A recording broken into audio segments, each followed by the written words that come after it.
Y4C National Charis Family Festival. The Word of God says in Matthew chapter 18 verse 20, "For wherever 2 or 3 are gathered in my name, there am I present."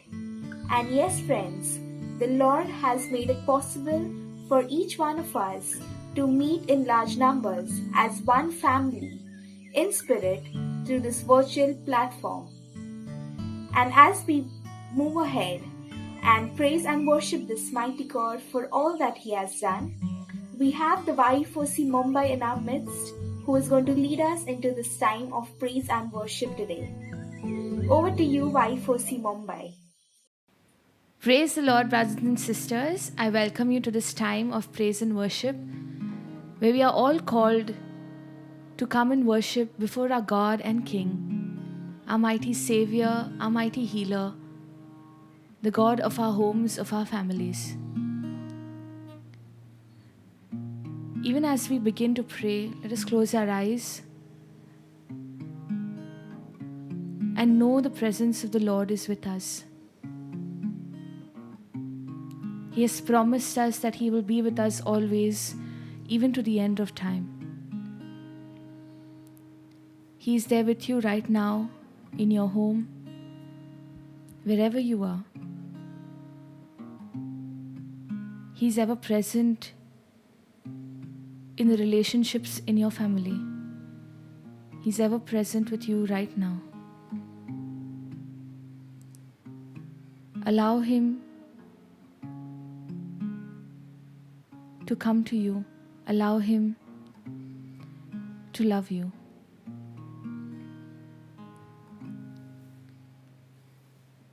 Let us reverently sign ourselves in the name of the Father, and of the Son, and of the Holy Spirit. Amen.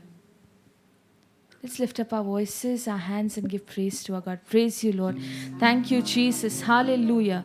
Glory and honor be unto your mighty name, O God. There is no one like you, Lord. You are the Alpha, you are the Omega, Lord. We exalt your holy name, O God. You are our rock of refuge, our good shepherd, our mighty God. I exalt your holy name. Oh, we praise you, Lord. Hallelujah, hallelujah, hallelujah, hallelujah, hallelujah, hallelujah, hallelujah. We praise you, Lord God. The Lord truly is the love and the light of our lives. He is the firm foundation of everything that we do. He is the source and summit of our life. And even as we lift up our hands to praise, let us believe every word that we sing, that He is truly the love and the light of our lives.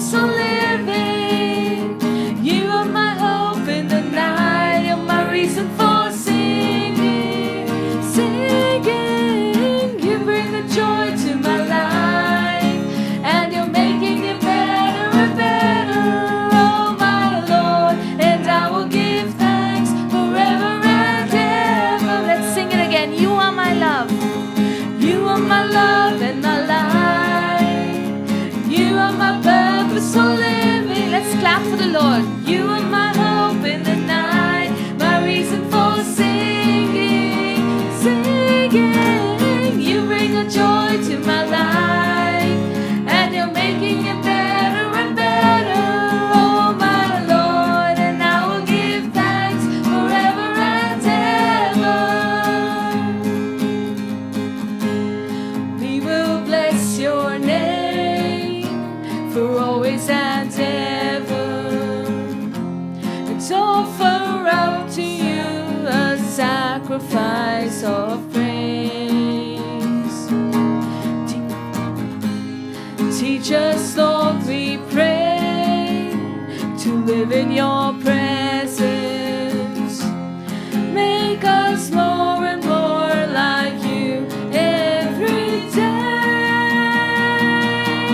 You're my love, you are my purpose, Lord. You are my hope, Jesus.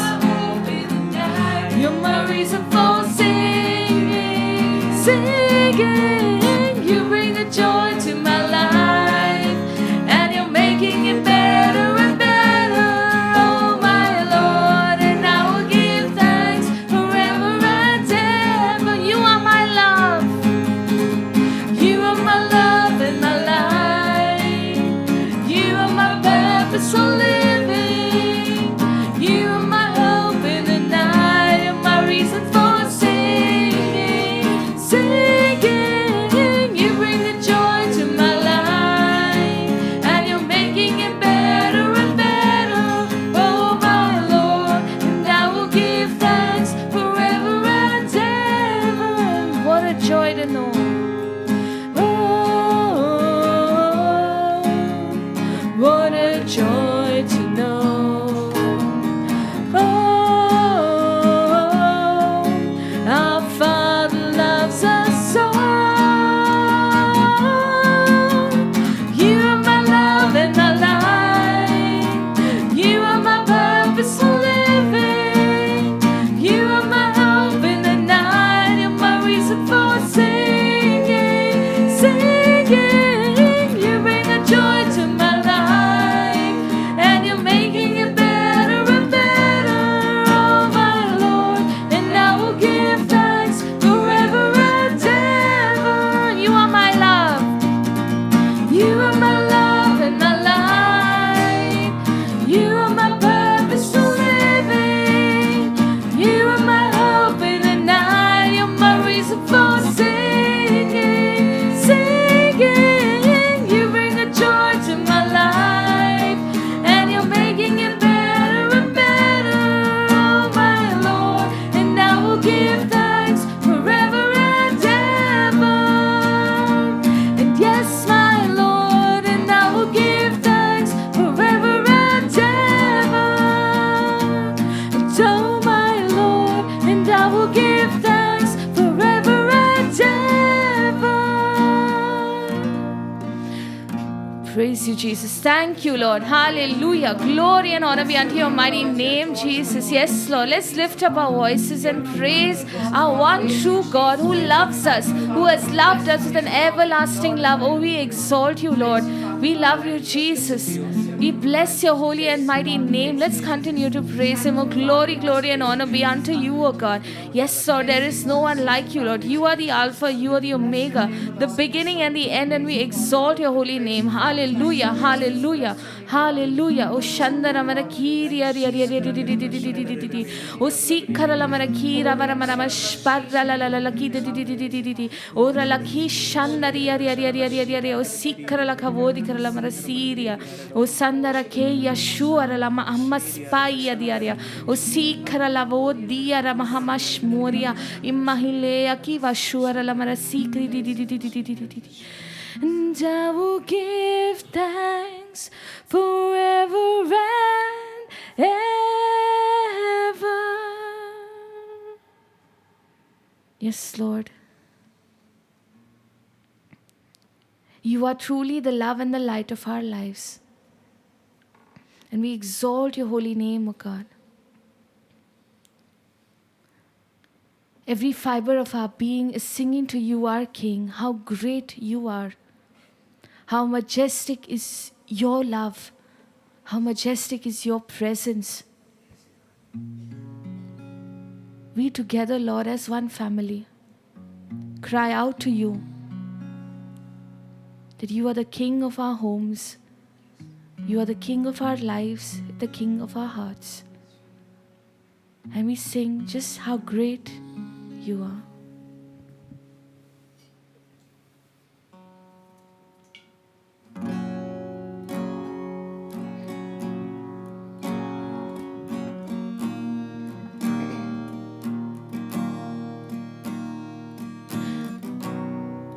Yes, Lord, how great and wonderful are you. How great is our God. Sing to me, how great is our God. And don't see how great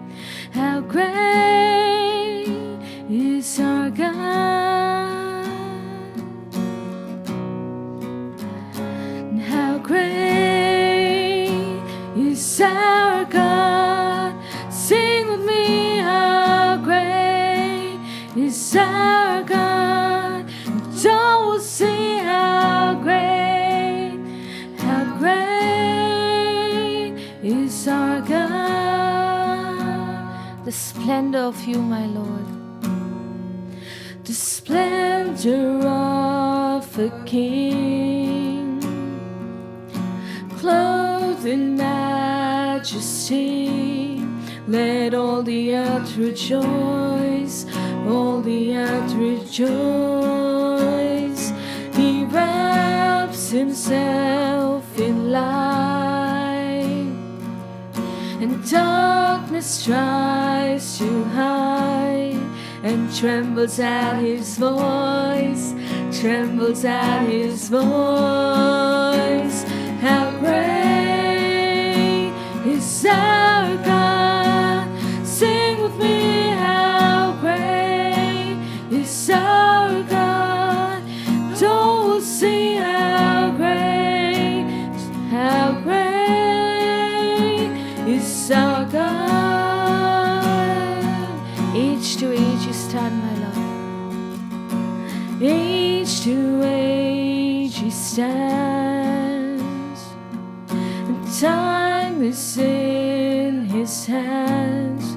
Beginning and the end, beginning and the end.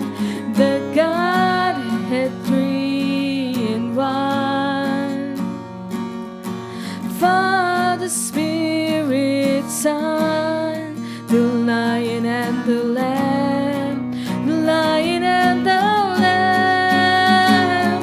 How great is our God! Sing with me, how great is our God! And all will see how great, just how great is our God.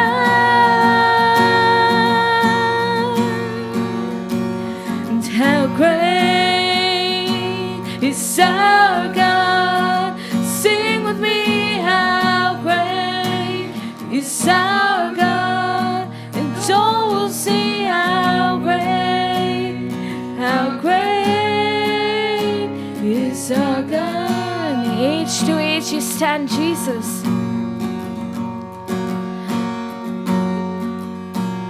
You're the name above all names. You are worthy of all praise.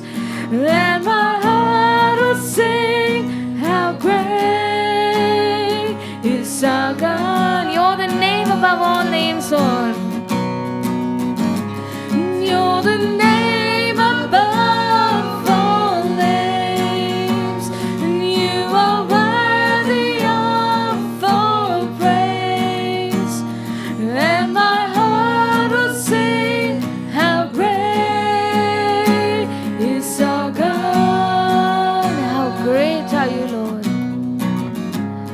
How great is our God!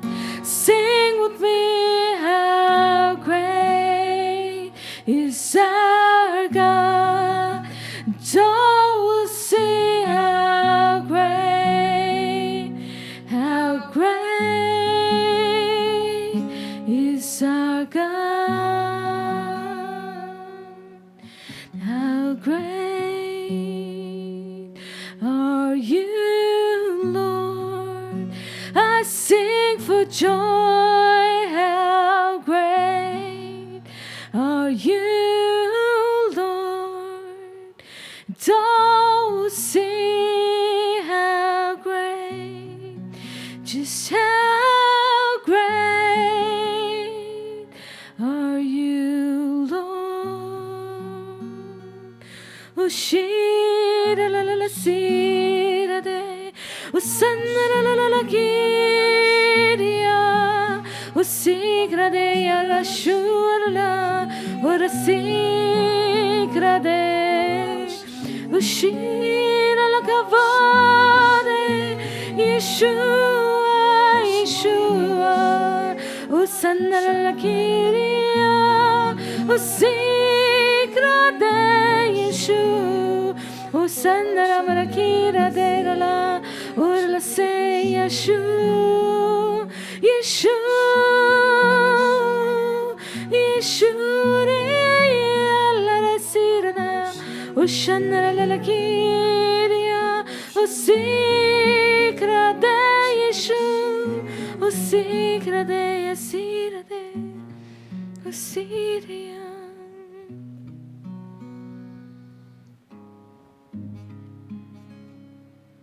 Jesus, we are here in your presence, Lord. How beautiful is your presence, Lord. How wonderful is your love. Lord Jesus, as we are in your presence and in your midst, take us deeper, Lord, into your sacred heart. We thank you, Lord, for your word that promises us. And you have asked us, Lord, do not fear, for I have redeemed you. I have summoned you by name. You are mine. When you pass through the waters, I will be with you. And when you pass through the rivers, they will not sweep over you. When you walk through the fire, you will not be burned. The flames will not set you ablaze. For I am the Lord your God, the Holy One of Israel, your Savior. And because I love you, I will give people in exchange for you, nations in exchange for your life. Do not be afraid, for I am with you.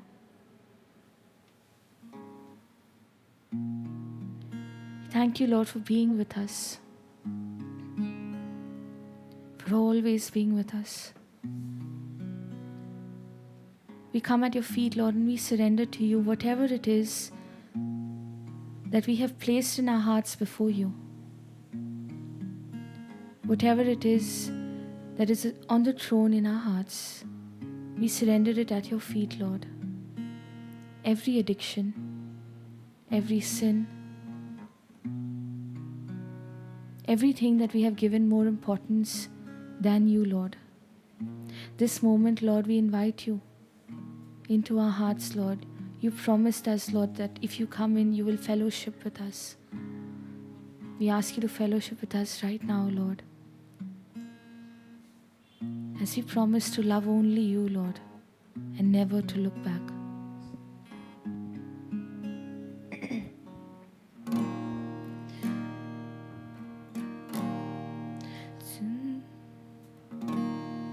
To love only you, oh Lord. To love only you, oh Lord. To love only you, oh Lord. And never to look back. To love only you, oh Lord. To love only you, oh Lord. To love only you, oh Lord. And never to look back. To follow in your paths, oh Lord. To follow in unfailing love. To worship at your feet, oh Lord. And never to look back. To follow in your path, oh Lord. To follow in unfailing love. To worship at your feet, oh Lord. And never to look back. To serve only you, Jesus. To serve only you, oh Lord. To serve only you, oh Lord. To serve only you, oh Lord. And never to look back. To serve you, Lord. To serve only you,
To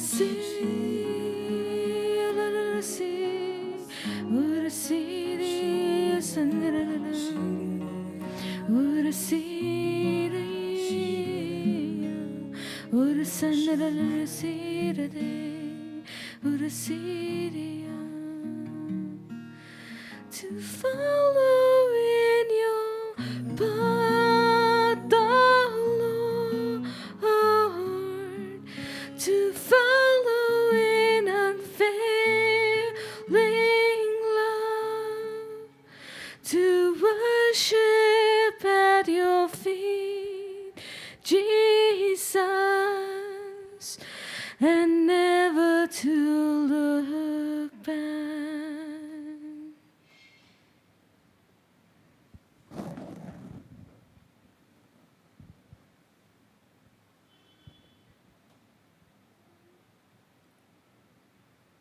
Praise the Lord.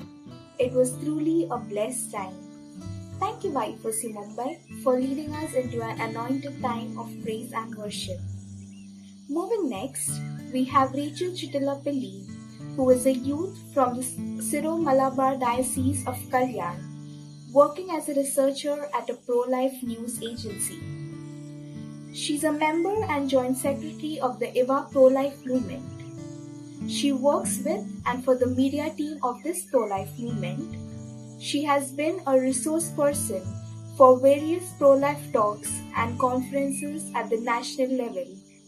She believes strongly that each one of us are called to do everything in our capacity to promote, protect, and defend human life while preaching the gospel of life to everyone around us. For as Catholics, we are not just pro-life, rather pro-eternal life.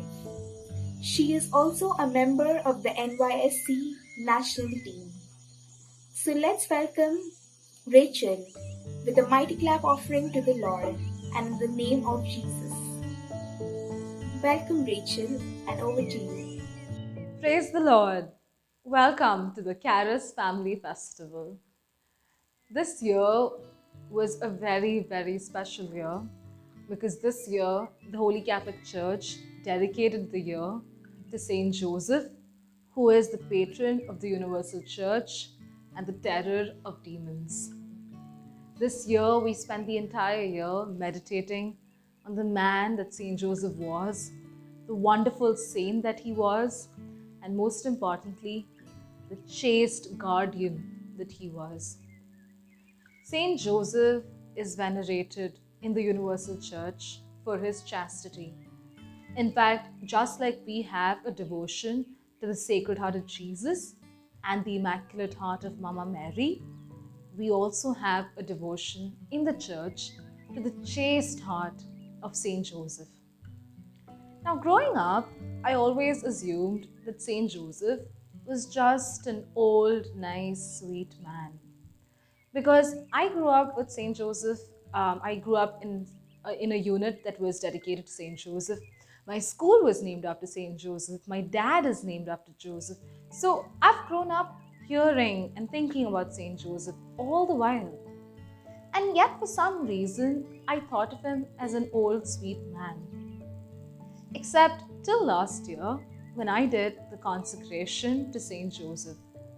And if there's anybody who's listening to me right now and you haven't done it, take this as a sign and as an encouragement to please do the consecration to Saint Joseph.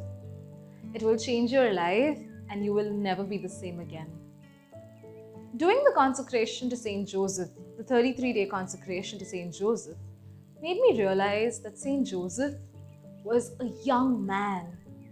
He was a young adult who was aflame with love for Jesus and, of course, for Mama Mary. As a young man, he was just like you and me. Now, with Mama Mary, we always think of her as immaculate, and she is. She is the Virgin most immaculate. Saint Joseph was just like you and me. Saint Joseph was a young man who faced all of the temptations that the world has to offer. Saint Joseph grew up just like us in a similar world with the same kind of temptations. And yet, God the Father found Saint Joseph to be the most worthy candidate to be the father of his son and to be the husband of Mama Mary, who is immaculate. Now, God would obviously choose only the best for his own son and for Mama Mary, who he so dearly loves. And this best was Saint Joseph. Now, why was Saint Joseph the most perfect man? Why was this youth chosen among all of the men in all of Jerusalem, in all of Israel, and in the whole wide world to be the foster father of Jesus, the Son, and the husband of Mama Mary, who carried Jesus, the second person of the Trinity, in her womb? Well, when we pray the litany to Saint Joseph, we learn why God picked Saint Joseph. And today, I want to talk specifically about two things. See, Saint Joseph is known for two things. And like I said in the start, Saint Joseph is known for his chastity. We venerate his chaste heart. And secondly, Saint Joseph is known for being the guardian. He is a zealous defender of Jesus. He is the terror of demons. When Saint Joseph is near us, no demon dares approach us. And have you ever wondered why? Why is Saint Joseph so powerful? Why is it that Saint Joseph is the patron of the Universal Church? Who was Saint Joseph? He was a carpenter. He was a mortal, a man just like us. And yet, he's the patron of the Universal Church. He's not written great documents or great theological books like all of the other saints have. He hasn't, traveled continents, and yet he is our patron. Saint Joseph is the patron of the Universal Church because Saint Joseph is the most pure and he is the most chaste and he is the most holy among all men to have ever lived on our planet. We read in the Beatitudes, blessed are those who are pure in heart, for they shall see God. A prerequisite to seeing God is purity of heart. Now think about it. We cannot even look at the sun because the sun's radiance, the sun is so scorching, the heat is so scorching that we cannot even look at the sun directly. How then can we, with so much sin, be able to stand in the presence of God Almighty, who is pure and holy? All of the angels and the saints in heaven sing, Holy, holy, holy, holy are you, Lord. Which is why when we have Saint Joseph as our spiritual father, he is the person that we need to learn to imitate. And he teaches us that despite being human beings, living in a fallen world, living in a world that is full of sin and sins of the flesh especially, we can still be pure. See, Saint Joseph, throughout the majority part of his life that we read in the Bible, he has spent his time gazing, looking at Jesus, who is God himself. If he could walk with Jesus, if he could be staring at the face of God for so long, can you imagine how pure Saint Joseph must have been? And we as youth especially are called to imitate Saint Joseph in his virtue of chastity. Now let's be real, chastity is difficult. It's one of the toughest virtues that we have, and especially in our age, it's so difficult to be chaste and holy. In fact, in our world, chastity is mocked as something that only prudes do. Chastity is considered uncool, it's considered boring. And yet, what I want to tell you is that lust is boring. Chastity is beautiful. It is lust that is boring. There's nothing new about lust. It's the same old thing. See, this is the devil's tactic. What he does is he takes something that's beautiful and then he tells us that that's boring, it's not worth it. And then he takes something that's disgusting and then he tells us that's desirable. And obviously, Satan has been doomed forever. What does he want to do? He wants to drag us, who are children of God, into misery just like him. Now, poets often say, and we always read these kind of quotes, the eyes are, the gateway to the soul. But think about it. If the eyes are the gateway to the soul, then doesn't it matter what we look at? If the eyes are the gateway to the soul, then what we watch matters because our eyes matter. We often hear it said that, your thoughts turn into your words turn into habits, your habits turn into your character. So if our thoughts make up our words and our words make up our habits and our habits make up our character, that means our character or who we are depends on our thoughts. And St. Paul in his letters tells us, put on the mind of Christ. Why is he telling us to put on the mind of Christ? Now, even if we take this secular, very often quoted example of thoughts turn into words, turn into habits, turn into characters, if our thoughts are impure, won't our words be impure? If our words are impure, won't our habits be impure? If our habits are impure, won't our character be impure? And if our character is impure, will we ever be able to stand before God who is holy? We think that pornography is something that we do in secret, something that we do in hiding. Nobody knows it. It's in our phones, it's in our laptops, it's ours. We have so much privacy in this world. Nobody knows what we're doing. Our parents can't tell, our friends can't tell. Nobody knows what we're doing. Nobody knows if you're watching porn or if you're reading porn. Erotica is the most selling genre nowadays. But if we consume pornography, then our thoughts will have porn. If those thoughts have porn, won't it show in our words? If it shows in our words, won't it show in our habits? And if it shows in our habits, won't it show in our character? And so this porn that we hide from people, that we think nobody knows or nobody can see, it ultimately shows in our character.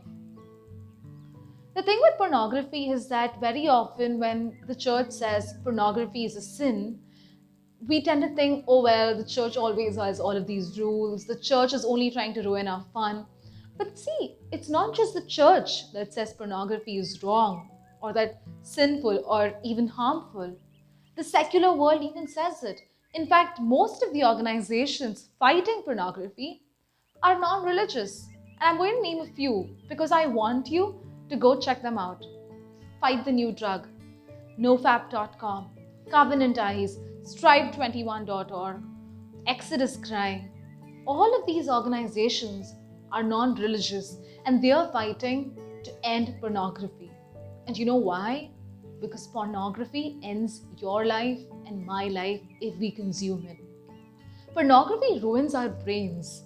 If you look at a scan of a brain that's of a person who's addicted to heroin, and then a healthy person's brain and the brain of a person who watches pornography or is addicted to pornography, you will see that the brain of a person who's addicted to drugs and has consumed a lot of drugs and the brain of a person who has consumed a lot of porn or is addicted to porn is exactly the same. And they're not like normal, healthy human brains. So pornography directly, biologically affects your brain. It affects your relationships with one another. In fact, studies say that men who watch porn in a two-way period, they tend to double their chances of divorce. With women who start watching pornography in a two-way period, they triple their chances of divorce. In a world that is so fallen, that is full of broken families, We know that we want authentic love. We want love that is pure and holy, and we want love that will last. Which is why our movies are about forever after. All our songs, all of our plays, our literature, it's about forever happiness and joy. That's why we like couples who last forever. But pornography does not let your marriage, your relationship last forever. Because what happens when we're watching pornography is that we're teaching ourselves to objectify the other person. We are not body parts. I am not a body part. You are not a body part. But pornography teaches us to focus on body parts. But we are so beautiful. God made us so beautiful that the whole of us is beautiful. Our bodies are beautiful and they are meant for something beautiful. Pornography takes this thing that is beautiful and defiles it and degrades it and makes it ugly. In fact, the porn industry is very closely linked to the sex trafficking industry.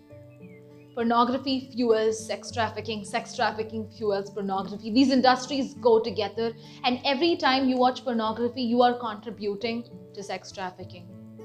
We as a generation cannot claim to fight for women's rights and claim to fight for the rights of women who are trafficked, women and children, and then continue to watch porn. Pornhub, which is one of the world's greatest or biggest porn sites, is full of porn videos made of women who are raped, children who are abused. They have so many lawsuits against them because they have refused to take down videos of children, toddlers, infants being sexually molested. The stars, porn stars who have been able to run away from the industry and break free, if you read their testimonies, they will all tell you that they were forced into pornography. Even when they claimed to consent, none of the consent was true consent. We can either be part of the problem or part of the solution. See, pornography ruins your life and the life of millions of others. It's not a problem that's single and individual. People think, oh, I'm just watching pornography in my own screen. I'm not going and killing anybody. What's the big deal? No. Pornography is killing your life, and it's ending the lives of millions of women, young girls, and also men. And then we come to the problem, of course, of masturbation. Because every time we speak about the actual ethical problems of pornography and how it affects our brain, very often the next question that's posed is, well, what about masturbation? Because the church says masturbation is extremely sinful. Masturbation is a sin. And why is masturbation a sin? Very often we only know the rules. We know why. We know the whats. We know do this, don't do that. But if we truly understood why the church told us what it was telling us, our eyes would truly be open and we'd be able to love the church, love ourselves, and love our bodies in a new way. The church teaches us that God made us in His own image and likeness. He made us in His image and likeness. Imagine we are made just like God. Who is God? God is love, and God is life, which means we are meant to mirror love and life. When God made us, what is the first commandment that God gave our first parents, Adam and Eve, was to go forth and multiply and subdue the earth. So in no means or in no way is the church against sex. The church says sex is beautiful. In fact, sexual intimacy is so beautiful that you are meant to share it with your married partner. Masturbation is equal to having a sexual moment with your phone. And we are more beautiful than that. Our lives are more beautiful than to just degrade this beautiful act of sex and of love into a selfish act which just gives pleasure to ourselves. What does it mean to love? What is the definition of love? To love is to will the good of the other for the other. Love is not selfish. And we read this. Don't we read it? 1 Corinthians 13. What does 1 Corinthians teach us? 1 Corinthians 13 teaches us that love is not boastful. It is not arrogant. It does not insist on its own way. It rejoices in the truth. Love is a gift of self. Our sexual organs, our sexual desires, our sexual drives, they are good. And because they are so good, the church teaches us to use it and to express it as a gift of supreme love. So that when we stand before the altar and when we say, I do, in front of the person that we love and we're giving our entire lives to, we can say that my body is only for you. I've kept my body for you. And that is the greatest gift we can ever give our future spouses. Love is beautiful. Lust is boring. Chastity is not about following a bunch of rules so that we don't go to hell. No. Chastity is about wanting heaven for the person we love. When we love somebody, we want the best for them. And what can be better or what is greater than heaven? And so chastity teaches us to love the people that we love and to love our future spouses in such a way that we want heaven, not just for themselves, but also for us. And because it is so difficult, because it is difficult to get out of pornography, because it is difficult to stop masturbating, because it is difficult to stop looking at other women and men sinfully, the church gives us the most beautiful sacrament of confession. See, confession is a place of victory. We might feel that it's difficult to say these things to a priest because who wants to tell a priest that you were watching pornography or that you were masturbating? But over there, it's Jesus. And our sins are ugly. We admit it. And we lay our burden over there. And when we state our sin, God gives us the grace to overcome sin. In fact, there are exorcists who say that the sacrament of confession is the greatest form of exorcism. So when we confess our sins, God gives us the courage and the strength to lead holy and pure lives. When we are faced with temptation, we run to Saint Joseph. See, Saint Joseph is our own father. He understands us, he loves us, and he wants heaven for us. When Saint Joseph steps into the battlefield, the demons run away, which is why the church has titled him Saint Joseph, Terror of Demons.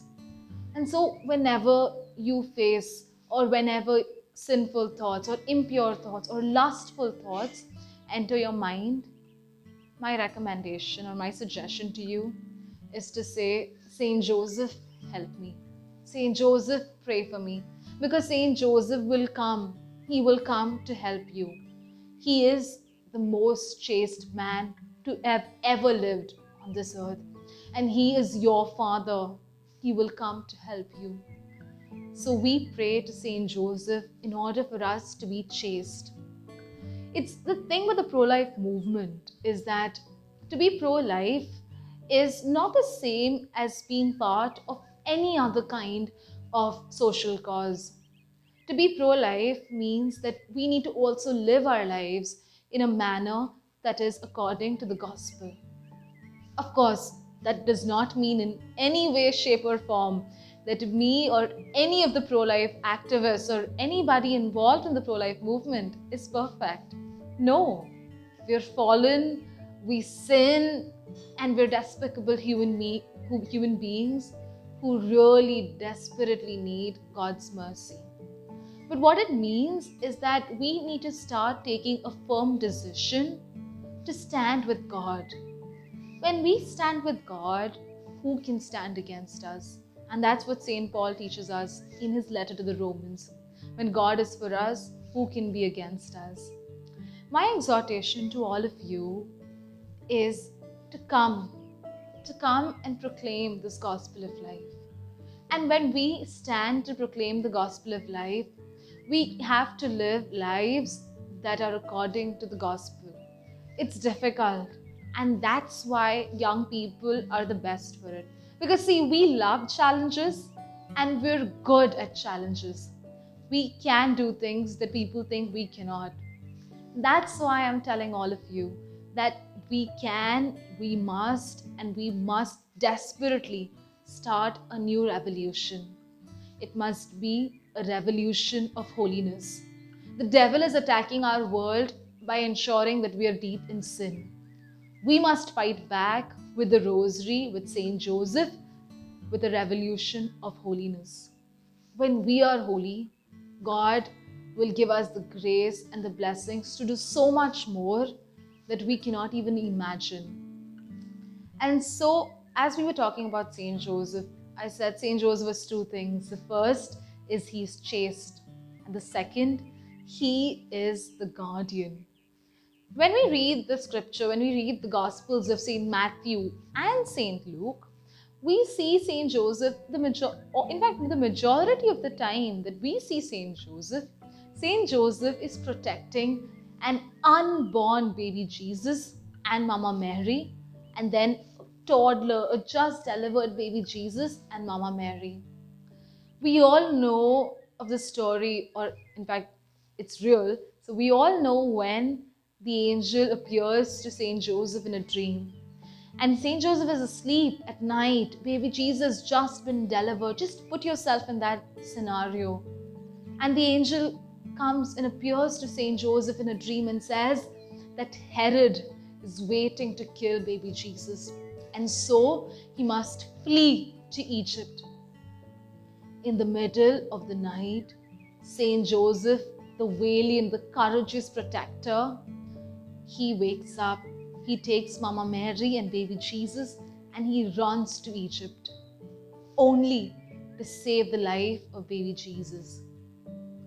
What Saint Joseph teaches us is to do everything we can to protect and defend human life, from the moment of conception all the way up till natural death. Saint Joseph is the patron of a happy death, and Saint Joseph is a protector of all of these unborn children.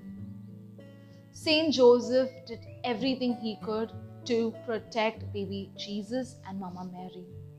In our world is full of King Herods who want to destroy life. And in this world that is full of Herods, we desperately need Saint Josephs. This year of Saint Joseph, the purpose of this year of Saint Joseph was for us to become more and more like our spiritual father.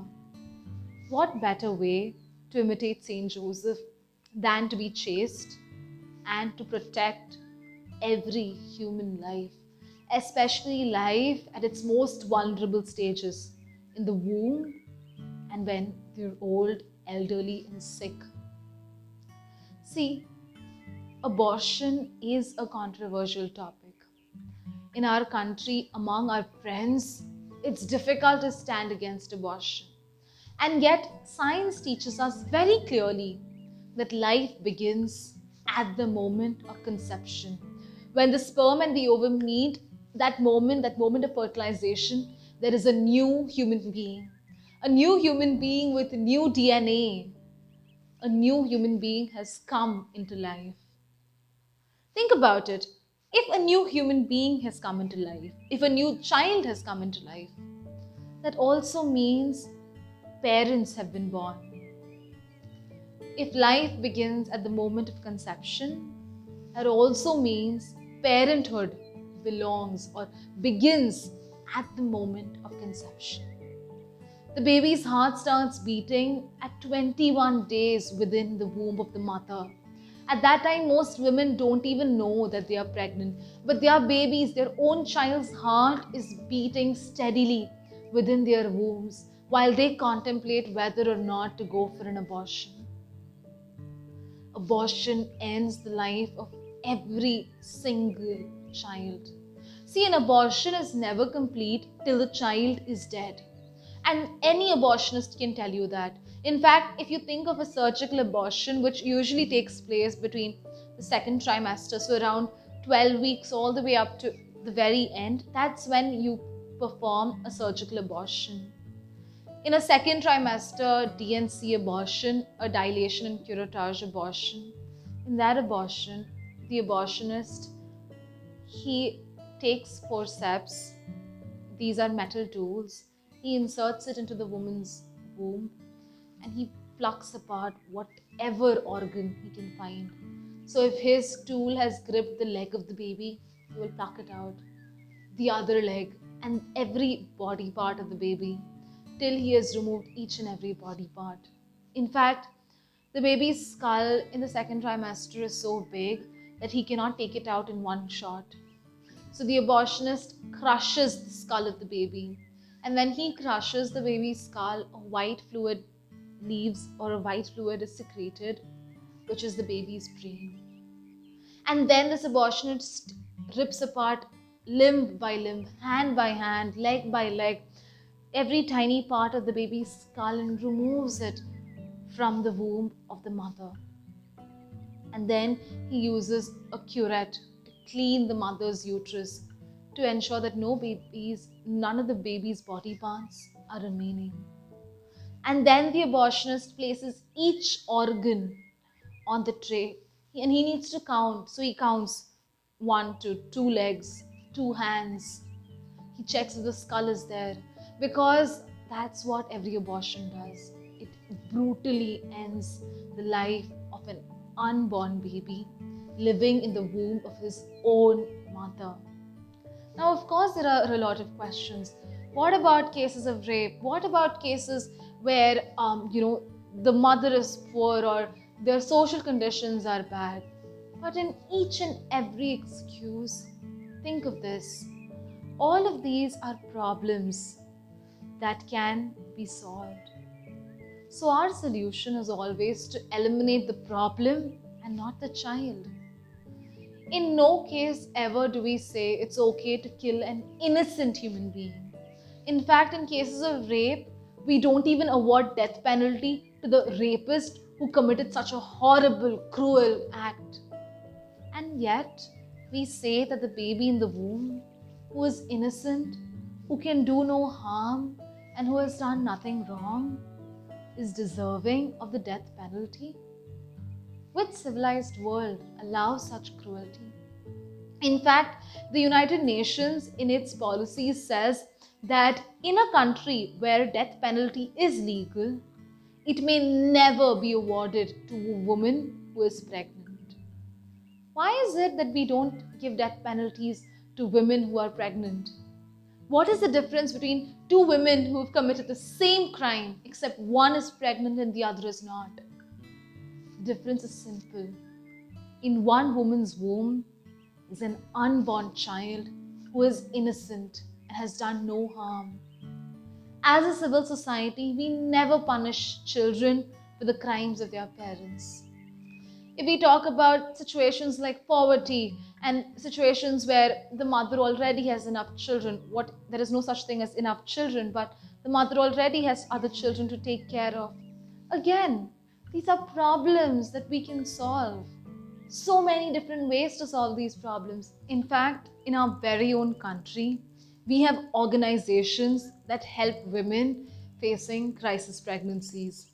We have 2 organizations that I personally know of. There is the Save Pearl Foundation and Garbhadriti. The Save Pearl Foundation is an NGO run by Arlene that takes care of women that face crisis pregnancies.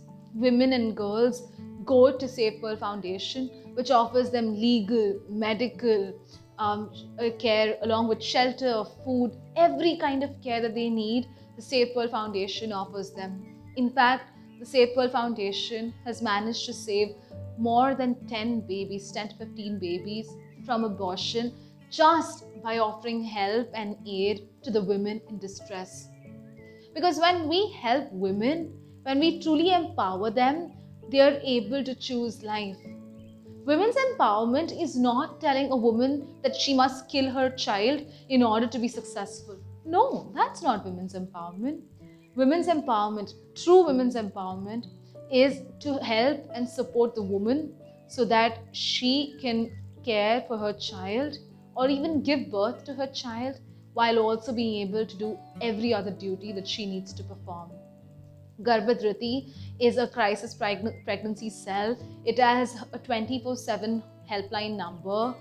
And Garbhadriti, the aim of Garbhadriti is to help women who are confused, who are stuck, and who feel like they have no place to go to. women facing crisis pregnancies really need somebody to talk to. And Garbhadriti offers them counseling and other support services. I encourage all of you who are sitting here to step up and be the help that each woman needs when she's facing a pregnancy that is making her consider abortion. Because see, killing can never be a solution.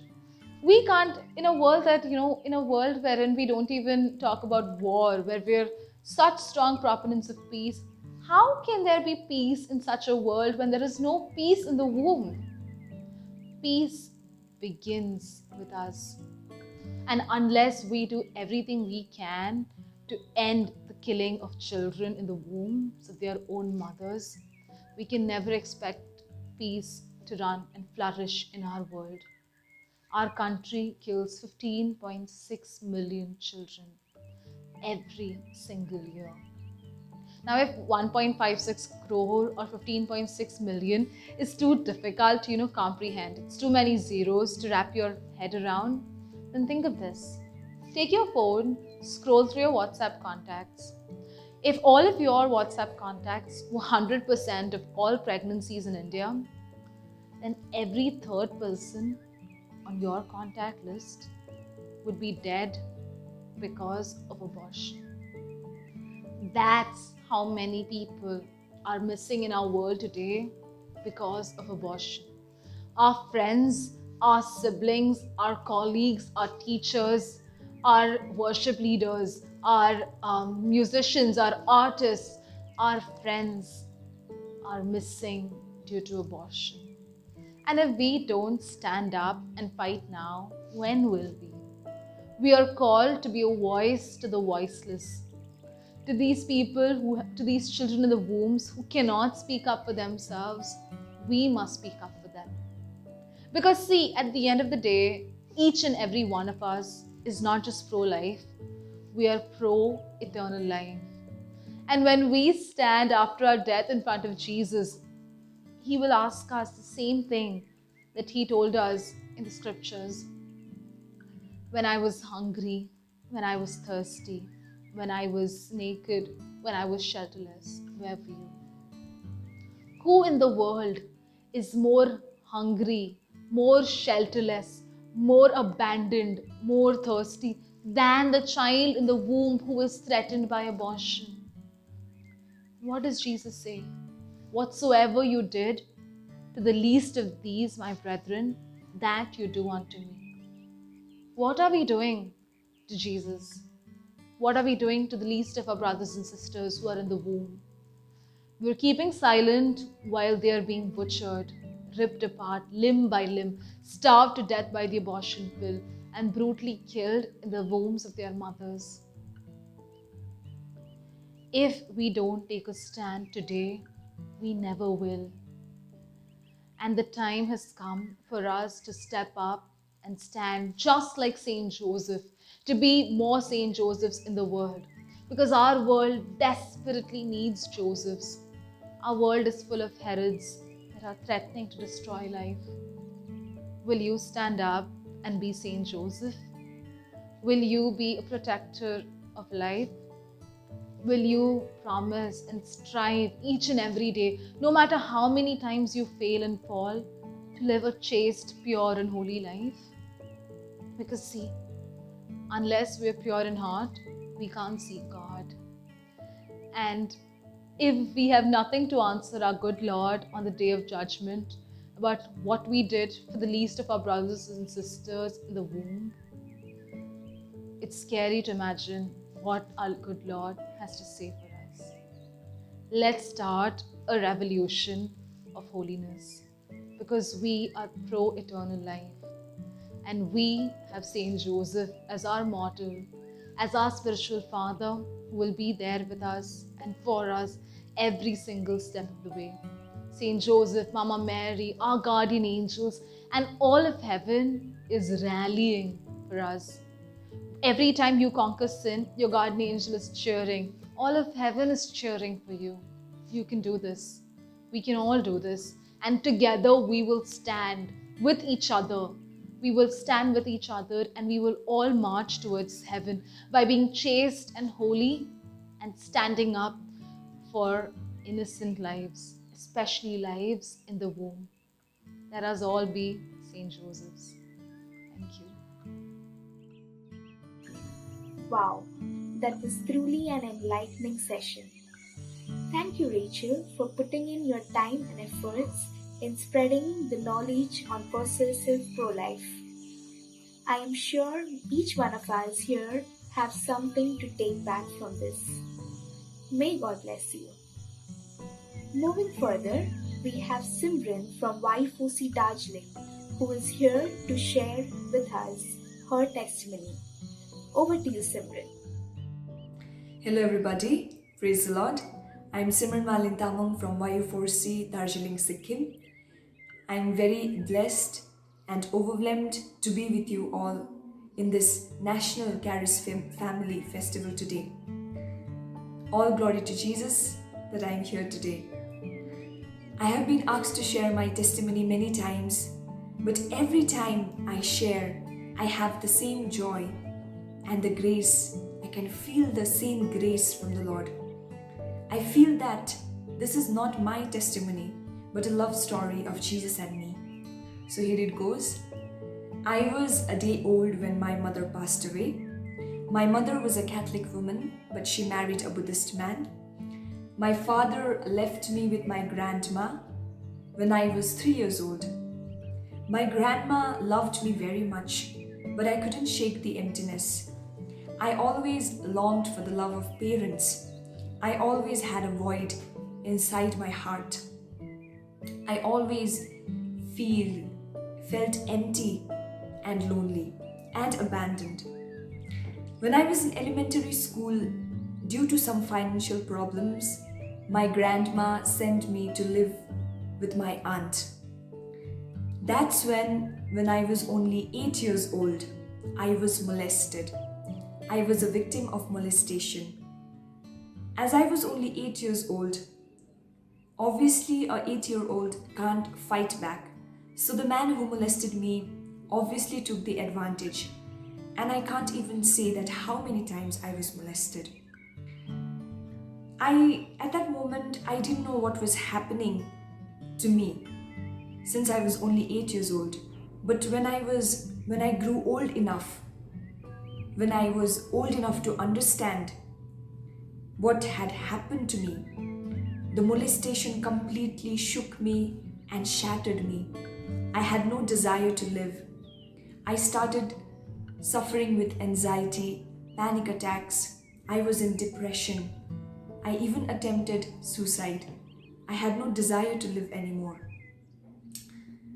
Then I decided to move back with my grandma. Now I couldn't tell about my molestation to anyone. I couldn't share it to anyone. But quietly I decided to move back with my grandma. That's when things changed. One morning I woke up to a blinding light. It was so bright that I couldn't even open my eyes. And I heard someone calling my name in a gentle and soothing voice. Simran.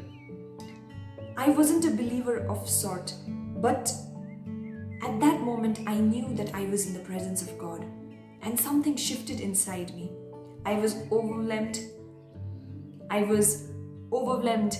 and I decided to get baptized. Then I got baptized, but I was not rooted in the love of Christ. That's why, sure enough, at the age of 17, I got addicted into pornography, a sin in which I found myself drowning day by day. I couldn't get out of it. But the Word of God, as Hebrew chapter 4 verse 12 to 13 says, the Word of God is a double-edged sword. The Word of God attacked me in such a way that I started to experience the love of Jesus in my life. John chapter 14 verse 18 says, I will not leave you as orphans, I will come to you. This verse attacked me in such a way that I started to experience the love of Jesus in my life. And then everything changed.